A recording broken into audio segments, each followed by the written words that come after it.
Israel ফিলিস্তিন চলছে বাবার যুদ্ধ। শুরুতে জানতে হবে ইসরায়েল ফিলিস্তিন যুদ্ধের হাতে বা আপডেট সংবাদ, এরপর বিস্তারিত। ইসরায়েলের ঘাঁটিতে হামলার ভিডিও প্রকাশ করলো হিজবুল্লাহ। আরো জানিয়ে দিব, উস্কানি দিলে তাৎক্ষণিক সামরিক হামলার হুমকি দিলেন কিমের বোন। এবার ইউক্রেনের সেনাদের আত্মসমর্পণের সময় বেঁধে দিল রাশিয়া। আরো থাকছে, ইসরায়েলকে কয়লা রপ্তানি না করার ঘোষণা কলম্বিয়ার। এবার 2 কোরিয়ার সীমান্তে বেড়ে চলেছে উত্তেজনা, চলছে গোলাগুলি। ফিলিস্তিন সংকটে দ্বিরাষ্ট্র সমাধানের দাবি পূর্ণ ব্যক্ত করল চীন ও পাকিস্তান।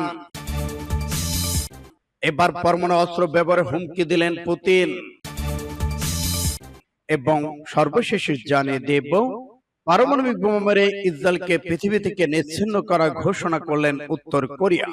এতক্ষণ শুনছিলেন সংবাদ শিরোনাম, এখন বিস্তারিত। তবে অনুরোধ থাকবে এই ভিডিওটিতে একটি লাইক দিন এবং কমেন্টস করে জানিয়ে দিন আপনি কোন জেলা থেকে বা কোথা থেকে আমাদের সাথে যুক্ত রয়েছেন। এবং ইসরায়েল ইরান যুদ্ধের সর্বশেষ গুরুত্বপূর্ণ আপডেট সংবাদ হাতে পেতে চ্যানেলটি সাবস্ক্রাইব করে আমাদের সঙ্গেই থাকুন। ধন্যবাদ।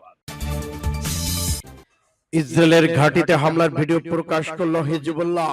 ইসরায়েলের একটি সামরিক ঘাঁটিতে হামলা চালানোর ভিডিও প্রকাশিত করেছে লেবানন শক্তিশালী সশস্ত্র গোষ্ঠী হিজবুল্লাহ। নতুন করে ইসরায়েল এর বিরুদ্ধে রকেট হামলা চালিয়েছে হিজবুল্লাহ।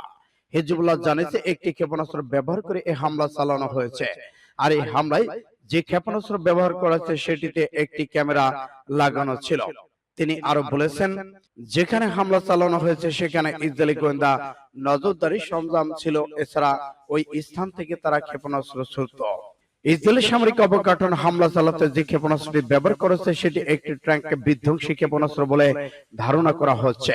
ক্ষেপণাস্ত্রটি দিয়ে লাগানো ক্যামেরা দেখা যাচ্ছে একটি ইসরায়েলি উত্তরাঞ্চলে একটি সামরিক ঘাঁটিতে ছোড়া হচ্ছে, যে ঘাঁটিতে হিজবুল্লাহ এর আগে একাধিক হামলা চালিয়েছে।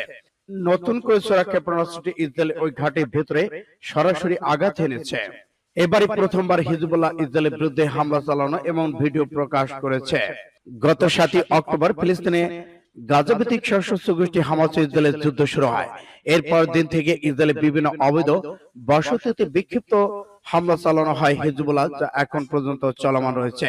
যুদ্ধের শুরুতে ধারণা করা হয়েছিল হিজবুল্লাহ ইসরায়েলের বিরুদ্ধে পূর্ণ যুদ্ধ জড়াবে, কিন্তু সেই পথে না গিয়ে ইসরায়েলি সেনাদের ব্যস্ত রাখতে প্রতিদিনই বিক্ষিপ্ত হামলা চালাচ্ছে হিজবুল্লাহর যোদ্ধারা। সূত্র আল জাজিরা।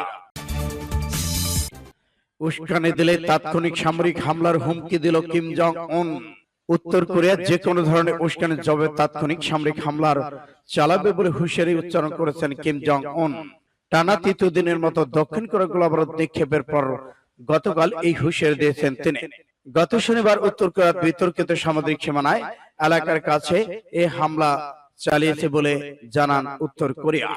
তারা দক্ষিণ কোরিয়ার জন্য কোনো হুমকি তৈরি করেনি, কারণ সীমান্তে গোলাবর্ষণের মহড়া চালিয়েছে দক্ষিণ কোরিয়া। উত্তর কোরিয়ার রাষ্ট্রীয় বার্তা সংস্থা কেসিএনএ প্রকাশিত কিম ইয়ং জং বিবৃতিতে বলা হয়েছে, আমি আবারও পরিষ্কার করে বলেছি, কোরিয়ান পিপলস আর্মির নিরাপত্তার চাবি ইতিমধ্যেই বেজে উঠেছে। দেশটির সামরিক বাহিনী সরকারি এই নাম উল্লেখ করে তিনি বলেছেন, শত্রুপক্ষ সমানতম উস্কানি চেষ্টা চালালে কেপিএ তাৎক্ষণিকভাবে সামরিক হামলা চালাবে। তবে উত্তরে কামানের গোলাবর্ষণ জবাবে দক্ষিণ কোরিয়ার সামরিক বাহিনী শুক্রবার সমুদ্রে মহড়া চালিয়েছে বলে দেশটির বার্তা সংস্থা ইউরোপিয়ান জানিয়েছে। তবে শনিবারে এই ঘটনার পর নতুন করে মহড়া চালানোর কোনো পরিকল্পনা দক্ষিণ কোরিয়া নেই বলে জানিয়েছে সূত্র ফাস্ট টুডে। এবার ইউক্রেনের সেনাবাহিনীর আত্মসমর্পণের সময় বেঁধে দিল রাশিয়া। ইউক্রেন খার্কিভ সহ বিভিন্ন শহর চলছে তীব্র লড়াই। এমন পরিস্থিতির মধ্যেই মারিউপোল ইউক্রেনের সেনাদের আত্মসমর্পণের সময় বেঁধে দিয়েছে রাশিয়া। তিন দিন সময় দিয়েছে রাশিয়া। এই রাশিয়াকে মোকাবেলা ইসরায়েলের কাছে অস্ত্র সহায়তা চেয়েছে ইউক্রেনের প্রেসিডেন্ট ভ্লাদিমির জেলেনস্কি। এদিকে রাশিয়া ইউক্রেন গুরুত্বপূর্ণ কিছু বিষয়ে সমঝোতার কাছাকাছি পৌঁছে গেছে বলে দাবি করেছে তুরস্ক। এই অবস্থার মধ্যে মারিউপোলে স্থানীয় সেনা সদস্যের আত্মসমর্পণের জন্য 5 ঘন্টা সময় বেঁধে দিয়েছিল রাশিয়া। একই সঙ্গে শহরটিতে আটকা পড়া বেসামরিক নাগরিকদের সরিয়ে মানবিক করিডোর চালু রাখার কথা বলেছে। এ পর্যন্ত প্রায় 7,500 মানুষ সেখানে নিরাপদ স্থানে চলে যেতে বলে জানিয়েছে আন্তর্জাতিক গণমাধ্যম। এমন পরিস্থিতিতে ইসরায়েলের কাছে অস্ত্র সহায়তা চেয়েছে ইউক্রেনের প্রেসিডেন্ট ভ্লাদিমির জেলেনস্কি। রোববার ইসরায়েলের পার্লামেন্টে ভার্চুয়াল যুক্ত হয়ে রাশিয়ার বিরুদ্ধে দেশটির আরো কঠোর হওয়ার আহ্বান জানিয়েছেন তিনি। আমরা বাঁচাতে চাই, কিন্তু প্রতিবেশীরা আমাদের মৃত্যু দেখতে চায়। এটা পুরোপুরি একটা যুদ্ধ, যার লক্ষ্যে আমাদের ধ্বংস করা। আপনাদের কাছ সবচেয়ে ভালো আকাশ প্রতিরক্ষা ব্যবস্থা রয়েছে। আপনারা আমাদের সাহায্য করে জীবন বাঁচান। ইসরায়েলকে কয়লা রপ্তানি না করার ঘোষণা কলম্বিয়ার। ইসরায়েলকে কয়লা রপ্তানি বন্ধ করতে দিচ্ছে কলম্বিয়া। কলম্বিয়ার প্রেসিডেন্ট গুস্তাভো পেত্রো এই ঘোষণা দিয়েছেন। শনিবার ইসরায়েলের রক্তক্ষয়ী গাজা যুদ্ধের জেরে এমন পদক্ষেপের ঘোষণা দিল কলম্বিয়া। কলম্বিয়ার রাজধানী বেগোতায় অবস্থিত ইসরায়েলের দূতাবাস এই তথ্য জানায়। খবর টাইমস অফ ইসরায়েলের। ইসরায়েলের সবচেয়ে বেশি কয়লা আমদানি করে কলম্বিয়া। 2023 থেকে ইসরায়েলে $45 কোটি কয়লা রপ্তানি করে কলম্বিয়া। গাজায় ইসরায়েলি হামলার পর থেকে কলম্বিয়ার সঙ্গে ইসরায়েলের সম্পর্ক ভালো যাচ্ছে না। কলম্বিয়ার প্রেসিডেন্ট গুস্তাভো গত মাসে ইসরায়েলের সঙ্গে কূটনৈতিক সম্পর্ক ছিন্ন করেছেন। এর আগে ইসরায়েল থেকে কলম্বিয়ার রাষ্ট্রদূত প্রত্যাহারের ঘোষণা দেন। তবে এরপর ইসরায়েলে কলম্বিয়া কয়লা রপ্তানি কার্যক্রম চলছিল। কলম্বিয়ার প্রেসিডেন্ট গুস্তাভো সামাজিক যোগাযোগ মাধ্যমে গাজায় গণহত্যা বন্ধ না হওয়া পর্যন্ত ইসরায়েল তার দেশের কয়লা রপ্তানি স্থগিত রাখবে বলে ঘোষণা করেছেন। তবে ইতিমধ্যে কয়লা যেসব চালানোর অনুমোদন হয়ে গেছে তা যথারীতি ইসরায়েলে যাবে। সূত্র পাঁচ টুডে। দুই কোরিয়ার সীমান্তে চলছে উত্তেজনা, চলছে গোলাগুলি। উদ্ভট সব পদক্ষেপের কারণে দুই কোরিয়ার সীমান্তে চলেছে উত্তেজনা এবং গোলাগুলি। রোববার প্রতিবেশী ভূখণ্ডে আবারও আবর্জনা বোঝাই বেলুন পাঠিয়েছে উত্তর কোরিয়া। রাতভর রাজধানী সিউল সহ সীমান্ত এলাকাগুলো প্রবেশ করে একের পর এক আবর্জনা ভর্তি বেলুন। পাল্টা জবাব দিতে দেরি করেনি দক্ষিণ কোরিয়া। ব্যবহার করলো পুরনো অস্ত্র, লাউড স্পিকার। দেশটির জাতীয় প্রতিরক্ষা পরিষদ নিয়েছে এই সিদ্ধান্ত। উচ্চ স্বরে বাজানো হচ্ছে কে-পপের গান আর বিভিন্ন কোরিয়ান ড্রামা। ছড়ানো হচ্ছে উত্তর কোরিয়ার বিরোধী স্লোগান। বেলুন নিয়ে কয়েক সপ্তাহ ধরেই দুই কোরিয়ার মধ্যে উত্তেজনা তঙ্গে চলছে গোলাগুলি, নজরদারি, বেলুন ও ড্রোন। তবে সপ্তাহ শেষ দক্ষিণ কোরিয়া থেকে প্রোপাগান্ডা লিফটে বোঝাই বেলুন পাঠাতে নানাভাবে উত্তেজনা ছড়িয়ে চলেছে। তারই অভিনব প্রতিবাদ। এই পরিস্থিতিতে দুই দেশে পরস্পরকে দিচ্ছে হুমকি এবং হুঁশিয়ারি। বিশ্লেষকদের সংখ্যা উদ্ভট কাণ্ড বন্ধ না হলে দেখা দিতে পারে যুদ্ধ পরিস্থিতি। ইতিপূর্বেই ব্যালিস্টিক ক্ষেপণাস্ত্র পরীক্ষা চালিয়েছে উত্তর কোরিয়া। এটি দক্ষিণ কোরিয়ার সীমান্তে গিয়ে পড়ায় তারা ক্ষুব্ধ হয়েছে। সূত্র পাঁচ টুডে। ফিলিস্তিন সংকটে দ্বিরাষ্ট্রের সমাধানের দাবি পূর্ণ ব্যক্ত করল চীন এবং পাকিস্তান। চলমান গাজা সংকটের সমাধান, ফিলিস্তিনকে স্বাধীন রাষ্ট্র হিসেবে স্বীকৃতি এবং দ্বিরাষ্ট্রীয় আলোচনা। শনিবার এক যৌথ বিবৃতিতে এই কথা পূর্ণ ব্যক্ত করেছে চীন ও পাকিস্তান। খবর তুর্কি বার্তা সংস্থা আলাদুল এজেন্সির।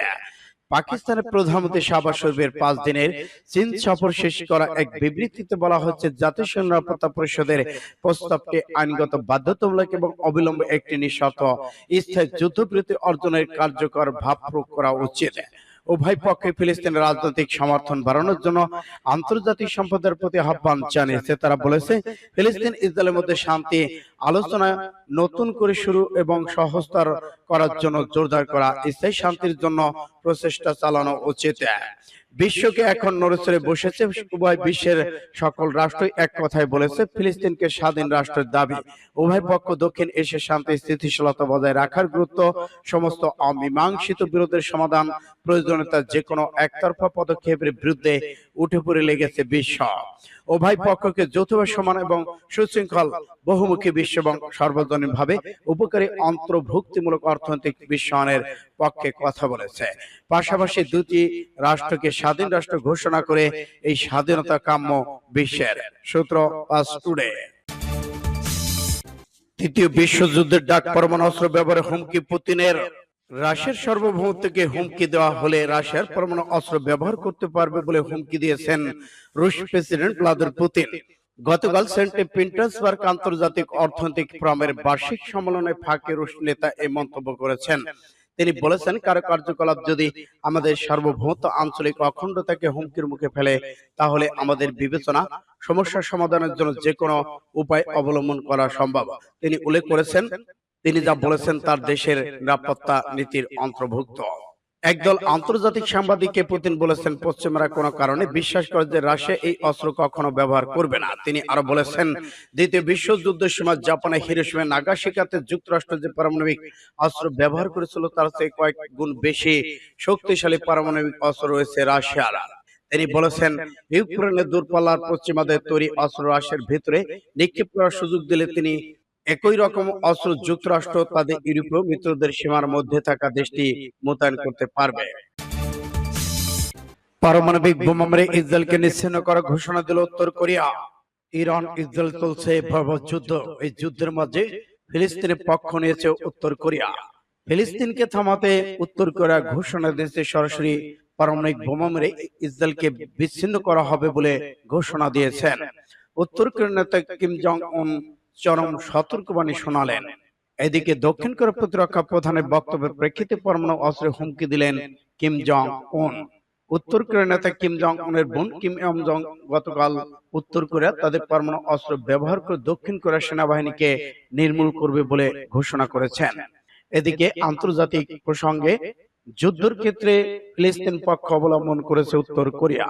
এদিকে উত্তর কোরিয়া, রাশিয়া, ইরান এবং ফিলিস্তিন একত্র ঘোষণা করে জানিয়েছে সতর্কবার্তা উত্তর কোরিয়ার রাষ্ট্রীয় গণমাধ্যমে প্রচারিত হয়। গত সপ্তাহে দক্ষিণ কোরিয়া প্রতিরক্ষা প্রধান শৌকের করা মন্তব্যের প্রেক্ষিতে সতর্কবাণী শোনালেন। এই নিয়ে গত 3 দিনে দক্ষিণ কোরিয়াকে দেওয়া দ্বিতীয় হুঁশিয়ারি এলো, সূত্র ফাস্ট টুডে।